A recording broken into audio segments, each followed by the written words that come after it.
दादा जर बीडचं पालकमंत्रीपद घेत असतील जे त्यांना मिळालेलं आहे चांगली गोष्ट आहे, पण ज्या पद्धतीने पुण्यावर त्यांचं लक्ष असतं त्याच पद्धतीने बीडवर सुद्धा लक्ष देण्याची जरूरत आहे। असं होऊ नये की दादा फक्त चेहरा आहेत पण काम दुसरंच कोणतरी करतं आहे।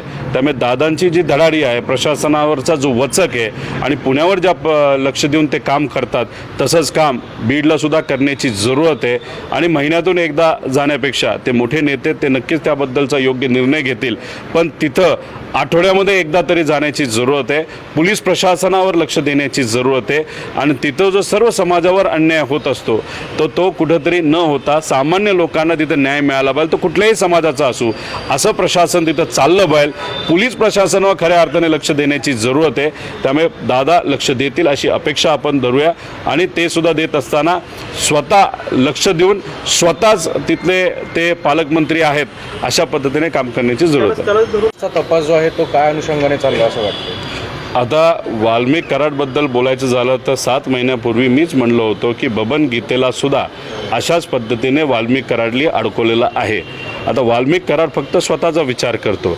आता आमचं सगळ्यांचं मत आहे, ठीक आहे, मोका त्यांना लागला असला तरी मर्डरच्या बाबतीत तो लागला आहे का, 302 लागलं आहे का, हे आपल्याला तिथं बघावं लागेल, पण तसं काय होताना दिसत नाही। आता सगळ्यांना लातूरला नेलं जात आहे, ठीक आहे, तुम्ही आता कुठंतरी इकडं ढकल तिकडे ढकल असं करताय, पण तिथं असणारे देशमुख परिवार, तिथं असणारा सगळा बीड जिल्हा, अख्खा महाराष्ट्र वाट बघत आहे की यांना लगेचच्या लगेच तिथं कुठंतरी आता जे कुठले कलम असतील त्या कलममध्ये त्यांना दोषी ठरवावं, त्यानंतर तिथं त्यांच्यावर कारवाई व्हावी आणि त्या कुटुंबावर देशमुख कुटुंबाला न्याय मिळावा, त्याच्याबरोबर सूर्यवंशी कुटुंबाला सुद्धा तिथं न्याय मिळाला पाहिजे, पण तसं काय तिथं होताना दिसत नाही।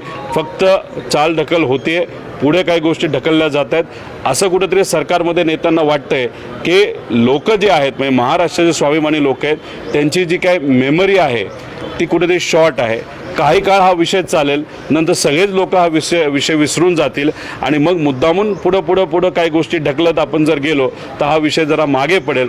टी व्हीवर आज बघितलं तर आज तेवढ्या मोठ्या प्रमाणात चर्चा होताना दिसत नाही, पण शेवटी आज हे जे प्रकरण आहे हे काही कुठल्या नेत्याचं नाही तर कुठल्या पक्षाचं राहिलेलं नाही, हे सगळं सामान्य लोकांचा विषय झालेला आहे। सामान्य लोक एकवटली आहेत आणि जोपर्यंत देशमुख परिवाराला आणि सूर्यवंशी परिवाराला न्याय मिळत नाही तोपर्यंत महाराष्ट्राचे लोक शांत बसणार नाही।